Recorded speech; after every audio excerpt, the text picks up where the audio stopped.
la número 26, y vamos a hablar sobre la parábola de la vid verdadera. Entonces le voy a pedir que abra su Biblia ahí y usted me va a seguir. Cuando lo tenga, diga ya. Bien, voy a leer. Dice Jesús: yo soy la vid verdadera y mi Padre es el labrador. Todo pámpano que en mí no lleva fruto lo quitará, y todo aquel que lleva fruto lo limpiará para que lleve más fruto. Ya vosotros estáis limpios por la palabra que os he hablado. Permaneced en mí y yo en vosotros. Como el pámpano no puede llevar fruto por sí mismo si no permanece en la vid, así tampoco vosotros si no permanecéis en mí. Yo soy la vid, vosotros los pámpanos. El que permanece en mí y yo en él, éste lleva mucho fruto, porque separados de mí nada podéis hacer. El que en mí no permanece será echado fuera como pámpano, y se secará, y los recogen y los echan en el fuego y arden. Si permanecéis en mí y mis palabras permanecen en vosotros, pedid todo lo que queréis y os será hecho. En esto es glorificado mi Padre, en que llevéis mucho fruto y seáis así mis discípulos. En estos versículos que acabamos de leer, Jesús nos enseña 4 principios. El número 1 nos enseña que Dios poda a los suyos para que lleven más fruto. ¿Cuántos son de Él? Bueno, pues la tijera del agricultor ahí te va a estar podando. En segundo lugar, vemos que la unión entre Cristo y los verdaderos creyentes es una unión íntima, es muy estrecha. En tercer lugar, nos enseña la parábola que hay cristianos verdaderos y cristianos falsos. Y en cuarto lugar, nos enseña que los frutos son la evidencia, la prueba satisfactoria delante de Dios de que una persona es un verdadero cristiano. Vamos a ver estos 4 principios. Vamos al principio número 1, que es que Dios poda a los suyos para que lleven más fruto. En el versículo 1, Jesús dice, para empezar el capítulo, el discurso de la parábola, dice: yo soy la vid verdadera. Cuando Él dice vid verdadera, está implicando, está aludiendo a que hay vides falsas, ¿sí? Significan los falsos cristos que son incapaces de infundir vida a sus seguidores. Pero Cristo, a diferencia de Cristo, que Él es la vida misma del cristiano. Hay un discurso inolvidable en Juan capítulo 10 de Jesús mismo que habla acerca del buen pastor. Y Él aquí menciona precisamente a todos esos salteadores, les llamó Él, que son incapaces de darle vida a la gente. Por eso usted no debe de seguir a un hombre, ¿de acuerdo? ¿Por qué? Porque los hombres, por más ungido que esté, no pueden infundir vida, porque nosotros mismos, los hombres de Dios, las mujeres de Dios, los creyentes de Dios, necesitamos la vida de Él, ¿sí? Entonces dice Juan 10:1: de cierto os digo, el que no entra por la puerta en el redil de las ovejas, sino que sube por otra parte, ¿cómo es? Ese es ladrón y salteador. O sea, hay muchos que quieren llegar a Dios, se meten por la ventana, por la puerta de atrás, que son falsos maestros que ofrecen falsas expectativas a la gente. Nadie, ningún ser humano ha muerto por los seres humanos, solamente Jesucristo. Entonces dice el versículo 2: mas el que entra por la puerta, el pastor de las ovejas es. O sea, hablando de Él mismo. A este abre el portero y las ovejas oyen su voz, y a sus ovejas llaman por nombre y las saca. Fíjate qué tremendo, Él conoce tu nombre. Te llamas Pedrito, Martita, etcétera. Y luego dice el versículo 4: y cuando ha sacado fuera todas las propias, las que son de Él, va delante de ellas y las ovejas le siguen porque conocen su voz.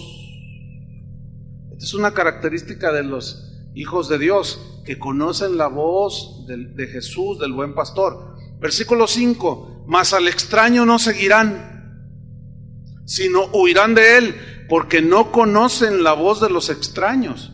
Esta alegoría les dijo Jesús, pero ellos no entendieron qué era lo que les decía. Volvió pues Jesús a decirles: de cierto os digo, yo soy la puerta de las ovejas. Ahí está, puerta de las ovejas. ¿Sí? No hay otra entrada al Padre si no es por Jesús. Versículo número 8. Todos los que antes de mí vinieron, o sea, anunciándose como ungidos y profetas de Dios, que no eran de Dios, que atraían a la gente hacia sí mismos, de todos esos, dice, ladrones son y salteadores, pero no los oyeron las ovejas. O sea, los oyen los que no conocen la voz del pastor, de Jesús. Versículo 9, yo soy la puerta, el que por mí entrare, ¿será qué? Salvo, y entrará y saldrá y hallará pastos. Entonces Jesús dice, volviendo a Juan capítulo 15, de ahí no se mueva, ponga una señal, porque vamos a estar yendo ahí a esos textos. Entonces Jesús dice, yo soy la vid verdadera, no hay otro camino. No hay otra senda que nos lleve a Dios. Jesús mismo es el camino. Entonces dice, yo soy la vid verdadera y mi Padre es el labrador, o sea, el agricultor.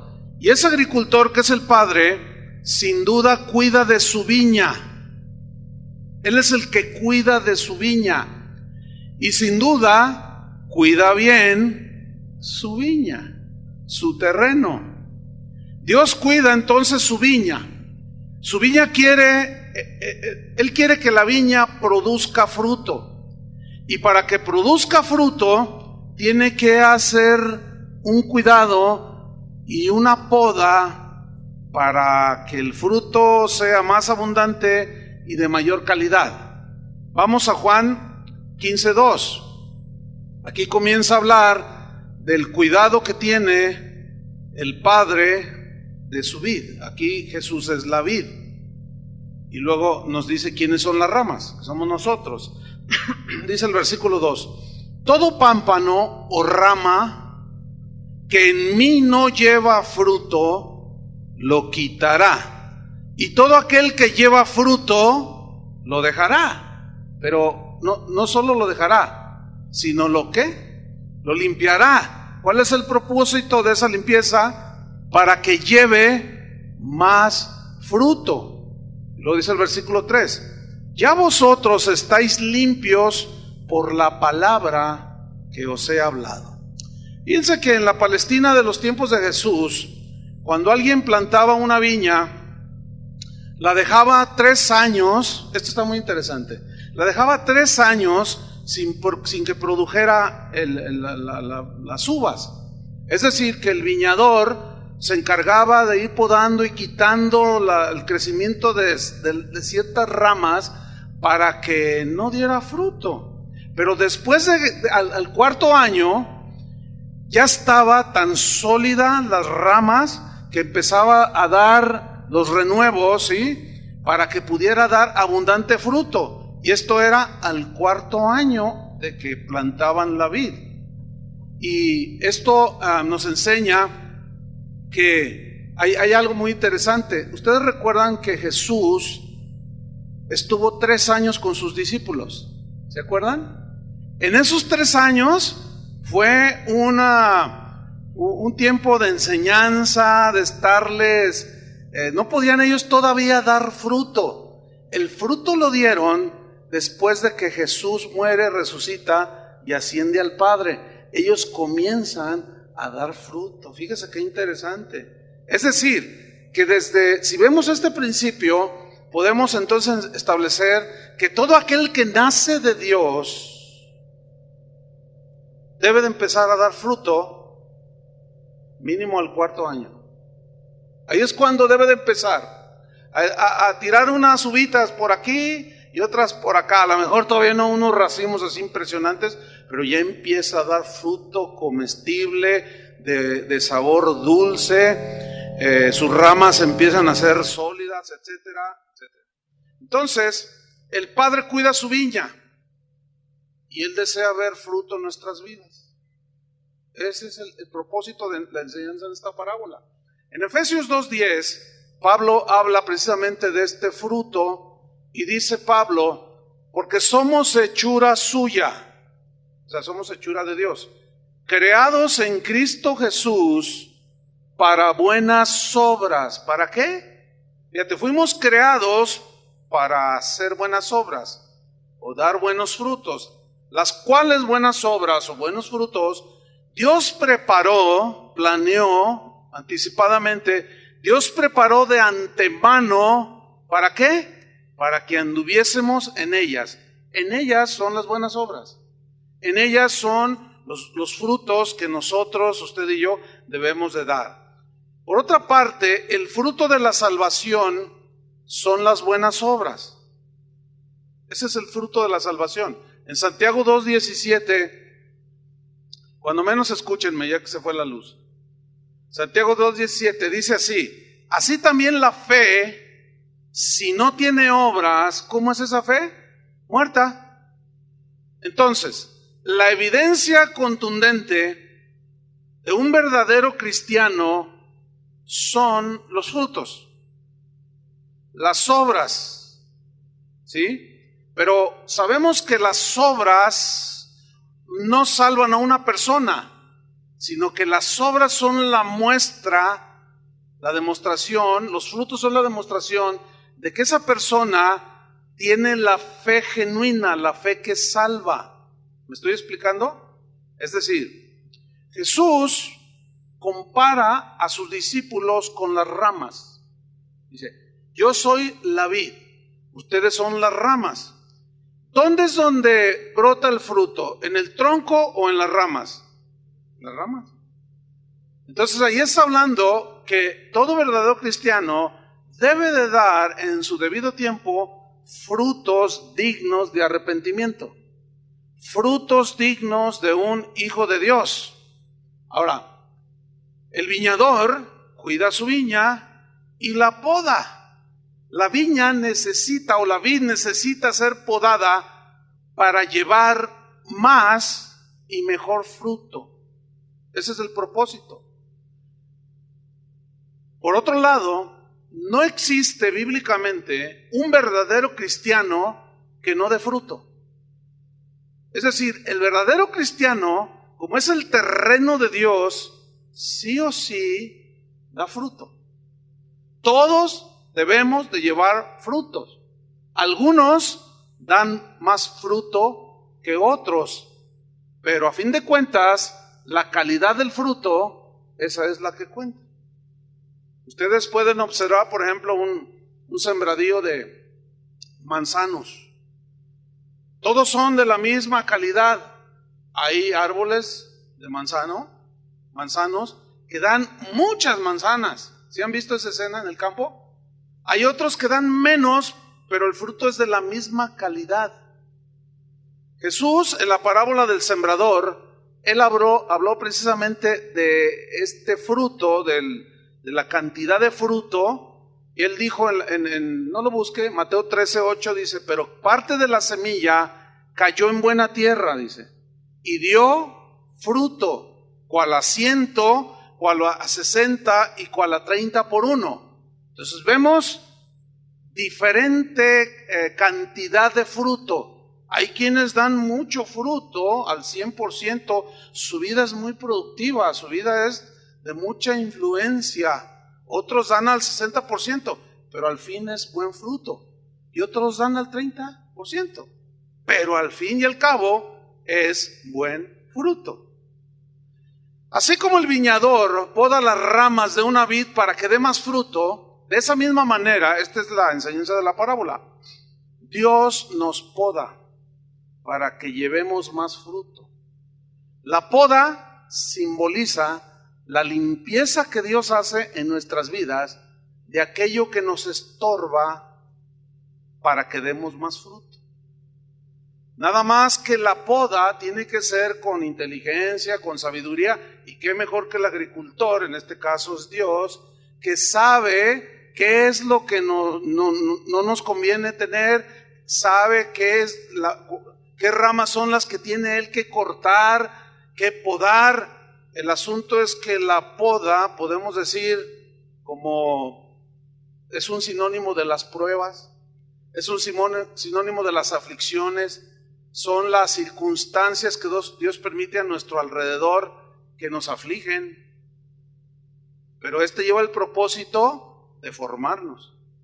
Lleva el propósito, este corte lleva el propósito de limpiarnos y quitarnos aquello que Dios no le agrada, pero resulta que al podarnos nos duele. ¿Todos han podado alguna vez alguna ramita, algún árbol? ¿Sí? Yo creo que todos, pero hay que saberlo hacer. No como los del Ayuntamiento de Guadalajara.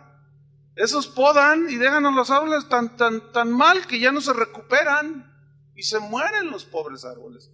No, esto tiene que ser con inteligencia, con sabiduría, con conocimiento. Y como Dios nos conoce a cada uno de nosotros, Él sabe dónde. A lo mejor tú empiezas a ver un racimito de uvas así y dices, Señor, mira mis uvitas, ¿verdad? Entonces de pronto ves al Señor con la tijera que te está viendo.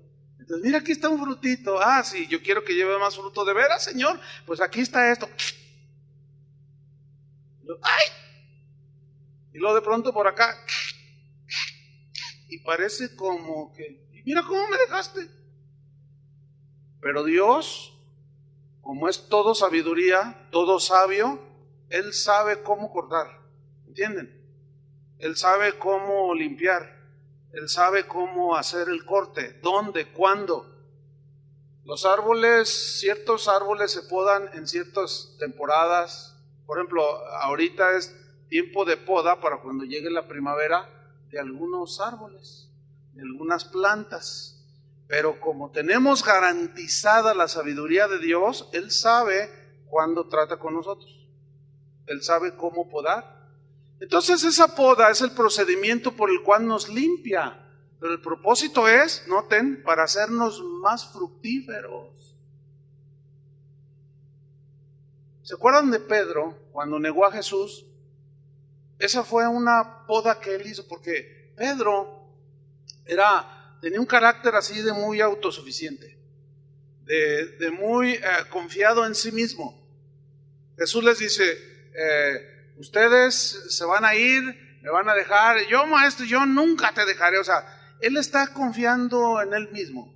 Entonces era un área que Dios tenía que tratar, ¿entiende? Y permitió por medio de eso que quebrantó el corazón de Pedro, pues bastante. Un episodio de los más difíciles en la vida de Pedro. Y él permitió, pero fíjate, Jesús le dijo a Pedro, noten la seguridad que Dios transmite a través de la seguridad que le transmitió a Pedro cuando le dijo, Pedro, Satanás me pidió para zarandearte y yo he rogado que tu fe no falte. Ahora imagínate, ¿tú crees que el Padre contesta las oraciones de Jesús? ¿Sí o no? ¿Quién es nuestro intercesor? Él está intercediendo por nosotros. Entonces, como Él sabe qué es lo que necesitamos, Él sabía lo que Pedro necesitaba y permitió una poda que Pedro se sintió como árbol en la ciudad de Guadalajara.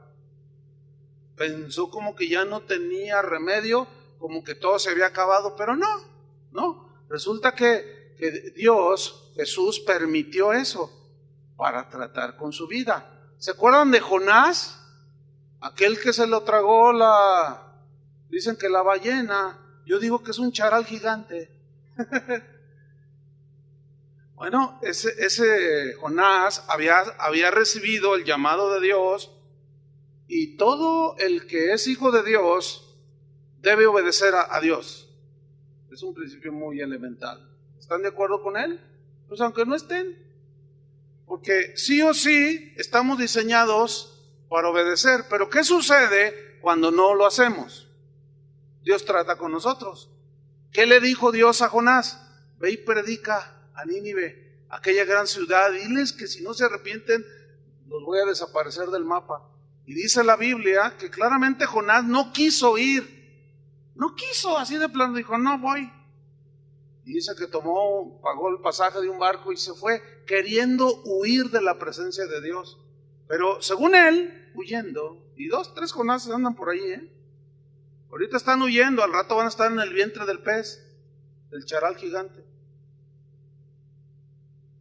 Y bueno, él creyó como que sí se estaba escapando de Dios, pero Dios sabe cómo tratar.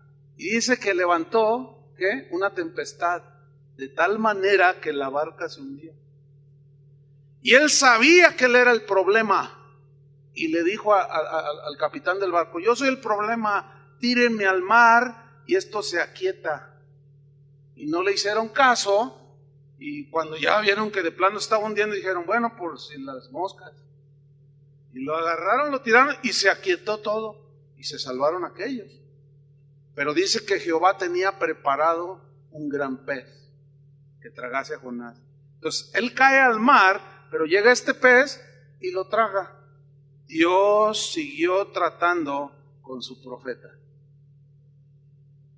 Y estando ahí en el vientre del pez, vino el arrepentimiento. Imagínense estar en un lugar así. Entonces él dice: Señor, pagaré lo que yo te prometí. Mi compromiso de ser un siervo tuyo fiel lo voy a cumplir. Y ordenó Dios que expulsara a Jonás, ese gran pez. Lo expulsó en la playa de aquí de Vallarta, aquí cerquita. Entonces cuando él sale de ahí, empieza a alabar al Señor. Entonces le pregunta al Señor: Señor, ya estamos en el capítulo 3 de Jonás, le dice: Señor, ¿qué quieres que haga? ¿Y qué le dice el Señor? Ve a Nínive y predícales. Aquí hay un principio tremendo, escúchame bien. Cuando Dios está tratando contigo y tú evades y le haces el que no oíste, y te haces el que te habló Juan Diego, y que haces el que yo no sé nada, y hasta pones carita de cristiano triunfador, y que yo ando bien, yo estoy bien, y tú bien sabes que no. Bueno, cuando alguien quiere huir, en ese momento tu vida se estanca. Ahora, Dios trata con él. Y cuando él se arrepiente, ¿en dónde, en qué momento o en qué circunstancia de su vida Dios continúa el trato con su profeta? ¿Retrocedió? No, espérenme, no digan no, ¿qué? ¿De qué estás diciendo? O sea, Dios retrocedió al momento en que Jonás desobedeció. ¿Entendieron? O sea, Dios no va a dejar que avances hasta que no hagas lo que tienes que hacer. Entonces, Dios trata con nosotros, hermano. El asunto es que Jonás, bueno, no se dice cuánto tiempo estuvo en esa situación, pero hay gente, hay cristianos, hay hijos de Dios que se tardan su ratito en el vientre del pez o en su huida. Escúchenme bien, entonces. Hasta que tú no reconoces, te arrepientes de esa actitud, es que Dios continúa su proceso en tu vida. ¿Dónde estás ahorita? ¿Estás en el vientre del pez? ¿Estás en la barca? ¿Dónde estás? Ese es un principio. Pablo le dijo a los Gálatas, en Gálatas 4:19, dijo: hijitos míos, por quienes vuelvo a sufrir dolores de parto, hasta que Cristo sea formado en vosotros. Fíjate, dolores de parto sentía, o sea, Pablo tenía una preocupación porque él sabía que Cristo debía ser formado en cada uno de los creyentes. En Romanos así dice que fuimos predestinados para ser conformes a la imagen de su Hijo Jesucristo. Ese es el propósito de Dios. Y ese propósito que Dios tiene para cada uno de nosotros, Él no lo va a dejar a un lado si tú eres nacido de Dios. Porque el que empezó la buena obra, a eso se refiere, el que empezó la buena obra, la terminará hasta el día de Jesucristo. Entonces estamos en un proceso continuo de poda para llevar cada vez mejor fruto. Entonces necesitamos aprender a tener paciencia en medio de las pruebas, en el trato de Dios, en la aflicción, en la poda de Dios. no nos quejemos ni murmuremos cuando sobrevengan todos esos momentos y esos tratos de Dios. Cuando vengan esos momentos difíciles, recuerden esto: es la poda del Señor. Nos está ¿qué? Limpiando. Nos está limpiando. Las aflicciones, las pruebas no son para dañarnos, hermanos, sino para nuestro bien. El trato de Dios de formar a Cristo en nosotros, aunque nos duele, no es para dañarnos, al contrario, es para nuestro bien. Y es en lo que desgraciadamente algunos cristianos que han sido pues seducidos por las enseñanzas esas de que tú eres hijo del rey y que tú mereces lo mejor y que el hijo del rey siempre todo le sale bien y que el hijo del rey, o sea, los cristianos nunca nos pasa nada que nos duela y que nosotros, entonces al momento en que el Señor, si son hijos de Dios, al momento que el Señor empieza con la tijera, esos cristianos se turban todos. O como dicen los jóvenes, se sacan de onda. Dicen, ¿qué me está pasando? Porque ellos no entienden. Y lo que es peor, empiezan a reprender a Satanás. Y se están peleando contra Dios. Porque no hay nada que suceda si Dios no lo permite. Todo está bajo el control de Dios. Entonces en Dios están los propósitos. No estés ahora en una situación como esa, que te estés peleando con Dios. No, tenemos que ser entendidos de que Dios trata con nosotros. Y tenemos que aguantar con paciencia las pruebas. Por eso la Escritura dice, no se sorprendan del fuego de prueba que os ha sobrevenido, como si alguna cosa extraña les sucediera. Fíjate, cosa extraña. Cuando aprietan el asunto económico, que es de los que más calan a los seres humanos, los cristianos reaccionan mal. Ya lo he mencionado en algunas ocasiones. Ahí está un fiel dador, generoso, diezmador, ayuda a la gente que necesita. Un cristiano desprendido. Pero de pronto viene una poda del Señor, viene una prueba. Y si no es entendido, le reclama a Dios y le dice, Señor, ¿por qué si yo diezmo? ¿Por qué si yo doy? ¿Por qué ahora me está sucediendo esto? Y luego llegan esos hermanitos que no están muy bien enseñados y dicen, no lo recibas, reprende eso, resístelo, échalo de tu vida. Echar de tu vida el trato de Dios. ¿Por qué se hace eso? Por ignorancia. Acuérdense de esto, hermanos. Ninguna aflicción en los hijos de Dios es nada más porque sí. Todas las pruebas tienen sentido para nosotros.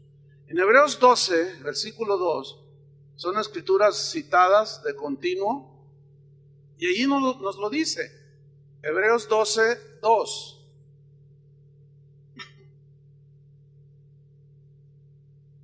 Dice así: puestos los ojos en Jesús, el autor y consumador de la fe. ¿Por qué puestos los ojos en Él? Porque Él es la vid verdadera, porque Él es la puerta, Él es el pastor. Puestos los ojos en Jesús, el autor y consumador de la fe, el cual por el gozo puesto delante de Él, sufrió la cruz. O sea, Él dijo, tengo que pasar la cruz, pero su mirada de Él estaba después de la cruz, ¿entiende? Que era que la resurrección. Si no hubiera habido resurrección, no hay vida eterna para nosotros, ¿eh? Dice, menospreciando el oprobio, o teniéndolo en menos, no tomando en cuenta el oprobio, y se sentó a la diestra del trono de Dios. Mira el versículo 3, pon atención. Dice, considerad, o sea, toma en cuenta esto, a aquel que sufrió tal contradicción de pecadores, tal agresión de los pecadores contra sí mismo, para que vuestro ánimo no se canse hasta desmayar. ¿Lo están entendiendo? ¿Sí o no? Contésteme entonces. Versículo 4. Porque aún no habéis resistido hasta la sangre, combatiendo contra el pecado. Y habéis ya olvidado la exhortación que como a hijos se os dirige diciendo: Hijo mío, no menosprecies la disciplina del Señor, ni desmayes cuando eres reprendido por Él, porque el Señor al que ama, disciplina y azota a todo el que recibe por hijo. Entiéndase poda, entiéndase disciplina, entiéndase formación, todos esos son sinónimos. Versículo 7, si soportáis la disciplina, Dios os trata como a hijos. Y luego alude al sentido común, pongan atención. Porque ¿qué hijo es aquel a quien el Padre no disciplina? Versículo 8. Pero si se os deja sin disciplina, de la cual todos, digan todos, me incluye a mí, dilo. Ahí ya le bajaron, ¿te fijaste, Chuy? De la cual todos han sido, ¿qué? Participantes. ¿Qué significa que todos han sido participantes? De la disciplina, hermanos, de la poda, de la formación. Entonces dice, si se os deja sin disciplina, de la cual todos han sido participantes, entonces sois, ¿qué? Bastardos y no hijos. El otro día una persona me mandó un correo y me dijo: pastor, yo nací de nuevo hace tantos años, y me empezó a contar allí una historia muy bonita. Pero luego dice: Dios está tratando conmigo, y me ha dolido. Dice, pero estoy muy contenta, era una señora, en mi espíritu, en mi corazón, porque me doy cuenta que soy su hija. Porque si no fuera su hija, Él no me disciplinaría. Entonces gózate. Y si no te pasa nada y eres bien malandrín, o la señora malandrina, entonces no eres hija de Dios. Entonces no eres hijo de Dios. Porque Dios nada más disciplina ¿a quiénes? A sus hijos. Entonces cuando Dios trata con nosotros, pues gózate. Gocémonos, porque esa es evidencia de que somos hijos de Dios. Fíjate el versículo 9. Por otra parte, dice, tuvimos a nuestros padres terrenales que nos disciplinaban y los venerábamos, o sea, los respetábamos, significa esto. Y luego hace una pregunta: ¿por qué no obedeceremos mucho mejor al Padre de los espíritus, o de todos los seres humanos, y viviremos? Y luego vuelve en el versículo 10 a aludir a nuestros padres terrenales. Y aquellos ciertamente por pocos días nos disciplinaban como a ellos les parecía. ¿Verdad que nosotros no sabemos disciplinar y aprendemos? Dios no tiene que aprender a hacer las cosas. Hay gente que no disciplina a sus hijos, malo. Hay otros que se exceden en la disciplina, también es malo. Y Dios no nos deja sin disciplina, ni tampoco se excede. Estaba viendo que Guadalajara es la segunda ciudad del país con mayor índice de violencia contra las mujeres y los niños. Segundo, tercero, están en los primeros 3 lugares. Y hace poco, ¿qué fue? El lunes, estaba viendo las noticias, salió una señora allí. Encendí la televisión. Soy asiduo a escuchar las noticias una media hora, 40 minutos en las noches, que es cuando puedo hacerlo. Y cuando yo prendí la televisión, justo estaban entrevistando a una señora que estaba presa, atrás decía Procuraduría del Estado, y le preguntaron: ¿por qué mató a sus hijos? Y yo dije: ay, ¿qué hizo esa señora? Y dice: no, pues no tenía para comer, no, pues no, esto, y me enfadaba, y decidí matarlos. Fíjate nomás.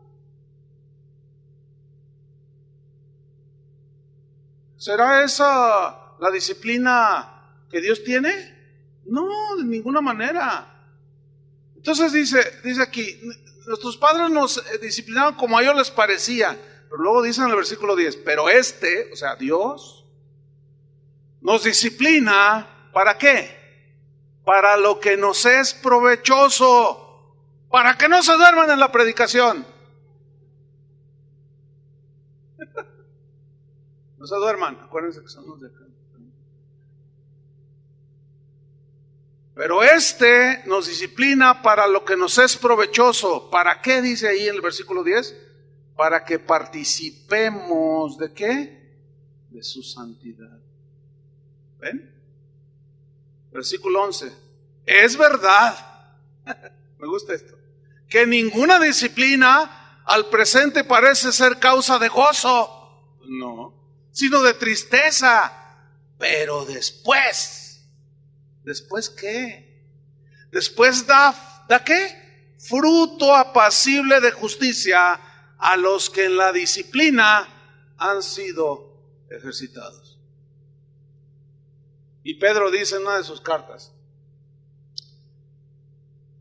que debemos de tener aflicciones, si es necesario, debemos de pasar aflicciones. ¿Será necesario? O sea, está hablando de la formación que Dios hace en nosotros. Todos estamos en esa formación. Entonces, como buen cuidador de la vid, el Señor poda, no el tronco, porque el tronco es Jesús, sino las ramas. ¿Quiénes son los que dan el fruto? ¿Las ramas o el tronco? Las ramas. La segunda cosa que aprendemos en esta parábola está en el versículo 4 de Juan 15:4 del Evangelio de Juan. Esta es la segunda cosa que aprendemos en la parábola. Nos enseña esta parábola a permanecer en Él. Fíjate bien. Dice, habla de la relación íntima entre los verdaderos creyentes y Jesús. Dice, permaneced en mí y yo en vosotros. Como el pámpano o la rama no puede llevar fruto por sí mismo si no permanece en la vid, así tampoco vosotros si no permanecéis en mí. Quiero que vayan notando, la palabra permanecer es repetitiva aquí. Ahorita la estudiamos. Versículo 5. Yo soy la vid, vuelve a decir, y vosotros las ramas. El que permanece en mí y yo en él, noten allí la unión. Lleva, ¿qué? Mucho fruto, porque separados de mí, nada podéis hacer. Entonces la palabra clave en estos dos versículos es permanecer. Esa palabra viene del griego meno, que significa quedarse en un lugar. Así, quedarse. Significa tener una relación permanente, perdurable. Significa morar en un lugar donde te quedas a vivir para siempre. Cristo es nuestro lugar de habitación. Por eso hay las epístolas, hay muchas expresiones, de modo que si alguno está en Cristo, vosotros los que estáis en Cristo, los que murieron físicamente en Cristo, y ese en habla de esa permanencia constante, ¿sí? Permanente, ¿sí? De quedarte en esa relación. Entonces, notamos que Jesús habló de una relación con Él que es muy estrecha, que es perdurable, que es permanente por los siglos de los siglos, porque el que nace de Dios es hijo de Él por toda la eternidad. ¿Escucharon eso? Entonces, Él es la vid y nosotros los sarmientos o las ramas. La unión que existe entre la rama y el tronco, vemos que es vital para la vida de la rama. Porque resulta que del tronco es donde fluye toda la savia que da la vida a la rama. Es la que le da fuerza a la rama. Es del tronco, de la raíz que absorbe todos los nutrientes de la tierra y el tronco los distribuye hacia las ramas. Entonces las ramas son las que tienen el vigor, tienen la frescura, la lozanía y la fertilidad para dar ¿qué? Fruto. Si la vida no fluye del tronco de la vid, entonces la rama se marchita y se seca. Fíjense que yo tengo en la casa de ustedes una arrayán. Es una arrayán que cuando construí, se remodeló, sigue en remodelación el auditorio que le llamamos menor, acá en la parte derecha y al fondo. En la entrada por aquella calle había un arrayán. Todos conocen el arrayán, ¿verdad? Bien. Es un árbol de tronco no muy grueso, pero que estaba bastante alto. No sé, tal vez llegaba a los 8 metros y con sus ramas bien extendidas, pero daba unos arrayanes, pero deliciosos. Bueno, había que tumbarlo por la construcción. Entonces el arquitecto me dijo, ¿sabes qué? Yo sé cómo sacarlo y plantarlo. Si quieres lo llevo a tu casa. Y le dije, ¿de veras se puede salvar? Me dice, sí. Y lo trabajó, lo sacó, pero lo tuvo que podar, ¿entienden? Lo tuvo que cortar. Y fue y lo plantó en mi casa. Y ahí lo tengo.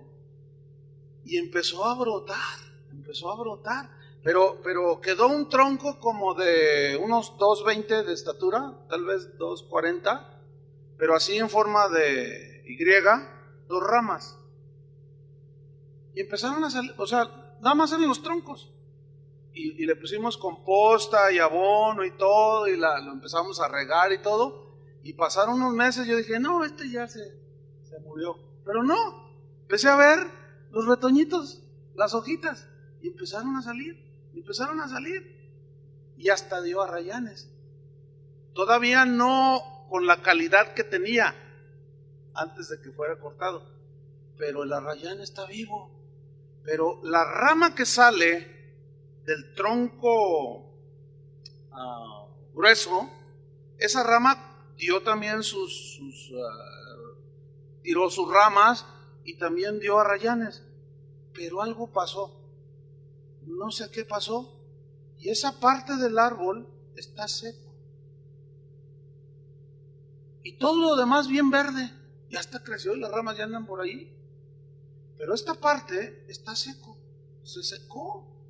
Algo pasó dentro de su desarrollo. Escuchen bien, cuando Jesús dice esto, de que toda rama que no lleva fruto, la cortará. Ahora, ¿por qué se corta? Porque habla de que está seca, ¿no es cierto? Entonces, aquí nos está hablando de que así como la rama no tiene vida en sí misma, así tampoco nosotros no tenemos vida en nosotros mismos. Sin Cristo no tenemos vida, hermanos. No tenemos vigor, no tenemos fuerza espiritual, no podemos hacer absolutamente nada. Él lo dijo, separados de mí, nada podéis hacer. Entonces, la fuente de nuestra vida es Jesucristo. ¿Entienden? Y cuando Él dijo, el que no permanece en mí, este se seca. Y el que se seca, escúcheme bien, es porque nunca nació de nuevo. Estaba ahí metido, ¿sí? Parecía como del árbol, pero algo pasó. Que se secó. Entonces, escuchen esto, separados de Él, nada podemos hacer en cuanto a la vida espiritual. Hay cristianos que dicen, ay pastor, yo tuve una prueba y me alejé de Dios. Había de ver algunos correos que me dicen, pastor, yo de plano, no sé, me decía una vez una persona, pero yo ya no he vuelto al Señor. Dice, y por ahí empecé a buscar algo y lo empecé a escuchar usted ahí en la radio. Y yo dije, no, pues sí está bien, pero yo ya no tengo remedio. Y dijo así claramente, yo me voy a ir al infierno. Entonces yo le contesté, le dije, oye, espérame, mientras hay vida, pues hay esperanza. Si tú te arrepientes y lo dices, no quiero, ¿qué hace uno? Separado de Él, nada podemos hacer. Y en tercer lugar, esta parábola nos enseña que así como hay cristianos verdaderos, también hay cristianos falsos. Si ustedes fijan versículo 6 de Juan 15:6, ahí vuelve a aparecer la palabra permanecer. Y luego dice, el que no permanece, o sea, que no hace su habitación permanente en Cristo, es porque no está ligado a Cristo. El que en mí no permanece será echado fuera como pámpano y se secará, y los recogen y los echan en el fuego y arden. Bueno, hay ramas que la vid tiene que están ligadas al tronco, sin embargo, escuchen bien, no producen fruto. ¿Por qué? Porque están secas. Como el árbol ese de arrayán que tengo ahí en mi casa, ahí está. De ahí, de esa experiencia, Jesús tomó para ilustrar lo que viene siendo esta parábola de la vid verdadera. Hay gente que parecen que son miembros del cuerpo de Cristo. Parece que están injertados ahí en la vid. Sin embargo, la vida de Cristo no fluye en ellos. No tienen la vida de Cristo. Su unión con Cristo no es genuina, solamente es aparente. Por lo tanto, al no fluir la savia espiritual que alimenta la vida del cristiano, no tiene la vida de Cristo. Y en todas las iglesias hay este tipo de creyentes, gente que profesa tener fe, pero su unión con Jesús es aparente. Van los domingos 1 año, 2, 3 años, y al tiempo algo pasa, incluso hasta se bautizaron. Otros toman la Santa Cena, participan de esto o de aquello, parece que son parte de la vid, pero carecen de lo más esencial, que es nacer de nuevo, para poder estar en comunión permanente con Él. Juan lo dijo así a los que se apartan de Cristo, que parecían que eran cristianos, dijo, pero no lo eran. Y finalmente, como no eran, no permanecen. Primera de Juan 2:18. Ahí nos lo dice Juan el apóstol, dice, hijitos, ya es el último tiempo. Primera Juan 2:18. Y según vosotros oísteis que el anticristo viene. ¿Han oído eso? Dice, así ahora han surgido muchos anticristos. Ahora, ¿de dónde surgieron los anticristos? ¿Del mundo o de dentro? De dentro de la iglesia.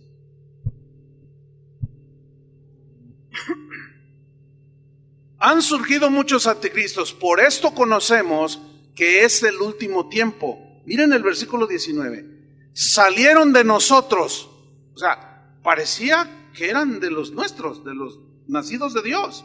Salieron de entre nosotros, pero no eran de nosotros. Parecían cristianos, pero no eran. Aparentaron por un tiempo, pero en su debido momento salió lo que verdaderamente eran. Salieron de nosotros, pero no eran de nosotros. Porque si hubiesen sido de nosotros, cuando dice si hubiesen sido de nosotros, se refiere si hubiesen sido nacidos de Dios como nosotros, ¿qué? ¿Habrían qué? Permanecido. Y ahí aparece permanecer otra vez. Menos, la misma palabra. Si hubiesen sido de Dios, habrían permanecido con nosotros.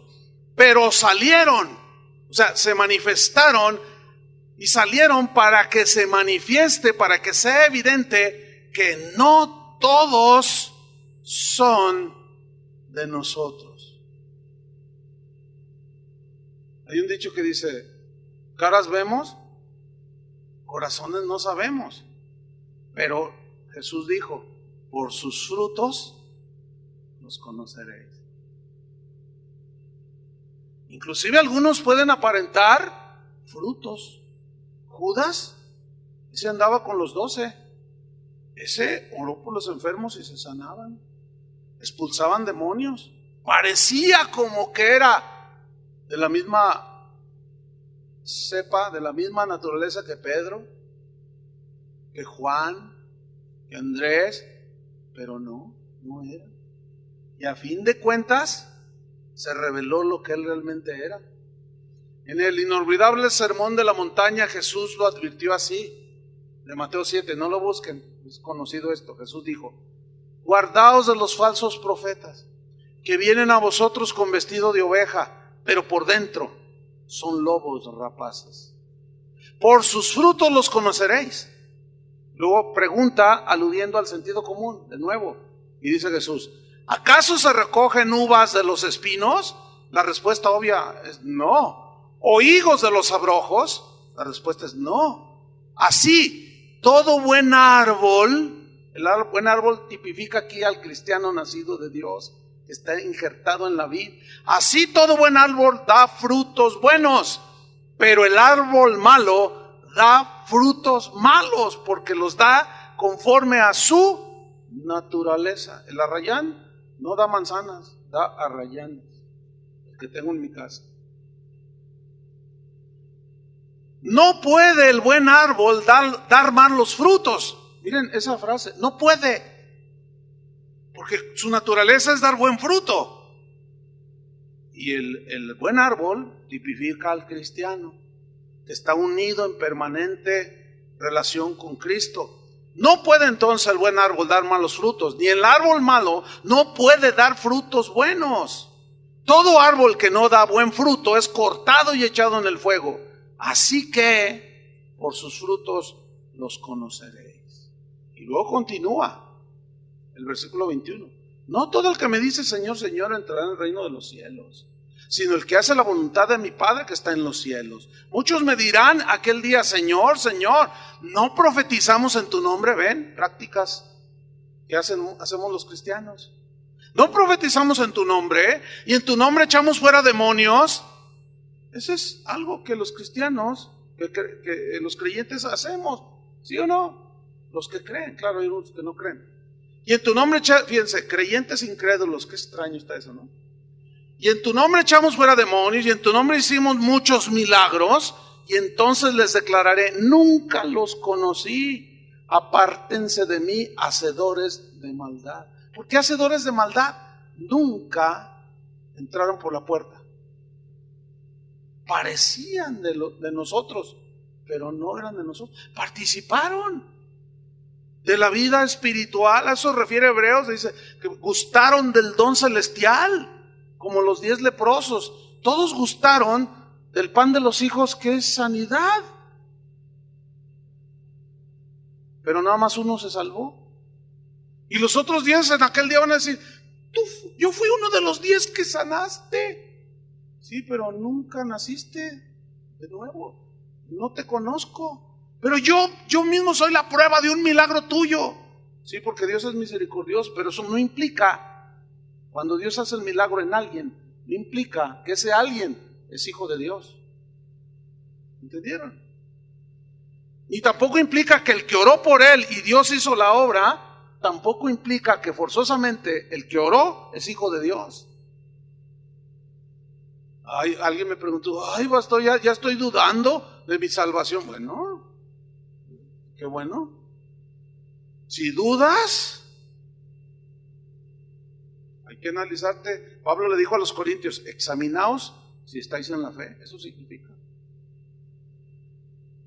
A pesar de todas las buenas obras que hace esta gente, que escucha sermones, participan en las ordenanzas del Señor, en su corazón de estas ramas secas, no ha penetrado la gracia divina. La fe que lleva a la salvación no existe, nunca fluyó. No hay guía del Espíritu Santo, por tanto, en estas personas. A mí sí me preocupa como pastor cuando una persona con 15 años, supuestamente de ser cristianos, diga: Señor, pastor, yo todavía no sé cuándo Dios me habla, no sé distinguir. Y dices: ay Dios, porque Jesús dijo: mis ovejas oyen mi voz. Y a los 4 años mínimo ya un cristiano debe estar dando sus primeros frutitos, como prueba inequívoca de que es nacido de Dios. Entonces, como no hay vida de Dios, aunque participe en medio de aquellos que son hijos de Dios, como no absorben nada del tronco, nada producen, no pueden dar buen fruto, y tarde o temprano son cortados. Eso está tremendo. Entonces Jesús está diciendo que esas ramas secas que no dan fruto serán cortadas y arrojadas al fuego. Y ese fuego, bueno, está hablando del fuego eterno, donde el gusano nunca muere y donde el fuego nunca se apaga. Y la cuarta enseñanza de esta parábola es finalmente que los frutos son la única prueba que el Señor dejó para demostrar que una persona es un verdadero cristiano. En Juan 15:8, en esto es glorificado mi Padre, ¿en qué? En que llevéis, ¿cuánto? Mucho. Fíjate primero cómo dice, fruto. Todo pámpano que en mí no lleva fruto. Primero dice fruto. Después dice que lo poda para que lleve ¿qué? Más fruto. O sea, vaya aumentando la productividad. Y aquí termina diciendo que en esto glorificamos al Padre, los que somos hijos de Dios, en que llevéis ¿qué? Mucho fruto. ¿Quién no planta árboles frutales para que den abundante fruto? Dice, y seáis así mis discípulos. Entonces terminamos. El discípulo que permanece en Jesucristo, como la rama que permanece en la vid, siempre producirá fruto. Pero para que llevemos más fruto, el Señor nos podará. Su gracia nos ayudará a soportar. Dios no está indiferente ante sus hijos. Al contrario, Él vela por nosotros. Entonces el Espíritu de vida en Cristo Jesús nos da la fuerza, ese es el alimento, nos alimenta al estar unidos con Cristo en un mismo espíritu. Es así que fluye la vida espiritual. ¿Entienden? Por eso, cuando alguien nace de nuevo, toda su perspectiva cambia, su modo de ver las cosas, la vida, todo a su alrededor. Entonces, viene a la iglesia o va a las iglesias y empiezan a compartir con los que van a las iglesias, y algunos se turban en su entendimiento porque dicen, ¿cuántos años tienes de cristiano? Entonces dice, 25, dice, y con un orgullo, yo 25, y tú, neófito, recién nacido. Oye, pues mira, yo seré muy neófito, pero te voy a decir una cosa, no pareces cristiano. ¿Tú me vas a enseñar a mí? ¿Quién eres tú para enseñarme a mí? Yo llegué antes que tú. Y eso es la reacción de un hijo de Dios.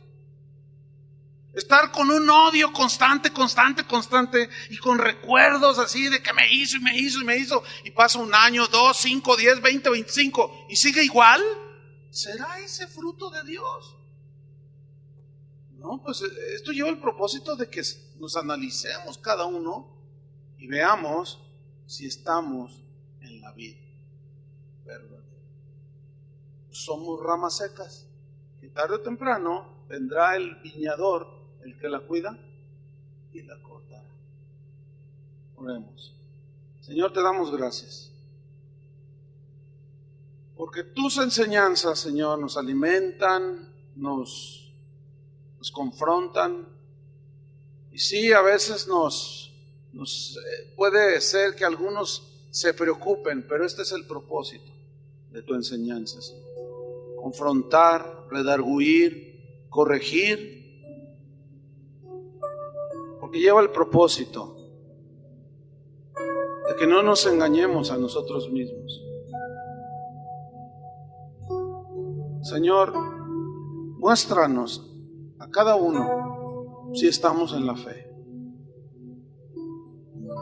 si nuestros frutos han ido creciendo, la calidad del fruto ha ido creciendo, o seguimos igual. La única diferencia es que vamos a una iglesia cristiana, pero en realidad son los mismos pecados, las mismas amarguras, las mismas quejas, y pasan los años y los años,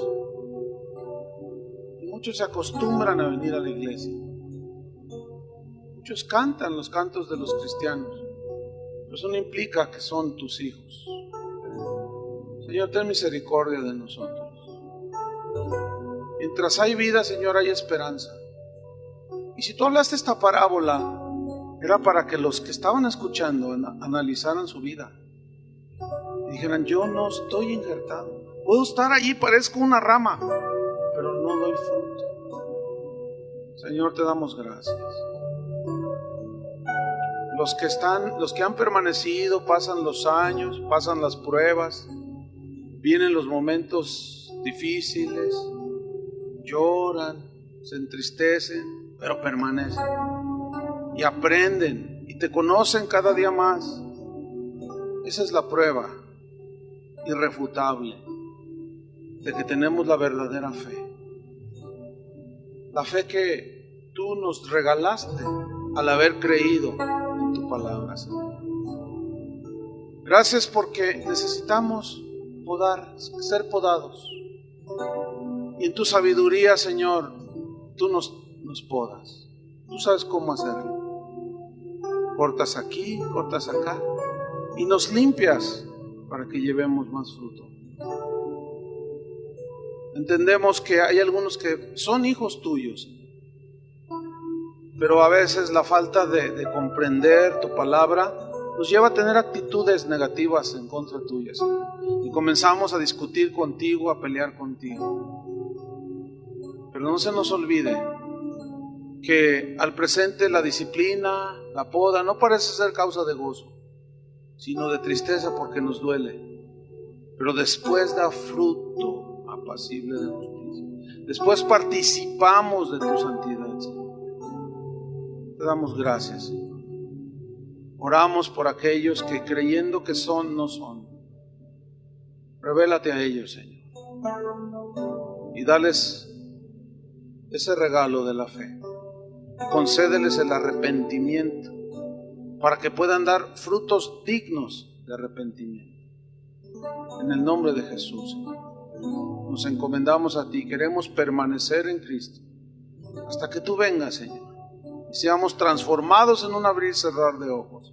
O si estamos ya bajo tierra, nuestro cuerpo sea transformado también y resucitar para estar contigo por toda la eternidad. Reconocemos, Señor, que separados de ti nada podemos hacer. Por eso dependemos, somos dependientes de la rica savia que fluye a través del tronco que es Cristo, de la vida misma del tronco, de la vid que es Cristo. Jesús, tú eres nuestra vida, nuestra razón de existir, nuestro pensamiento es continuo en ti. Te damos gracias, Señor, por todo eso. Gracias, Padre, porque tú eres el que cuida la vid y las ramas. En el nombre de Jesús te damos gracias. Amén. Que Dios les bendiga a todos.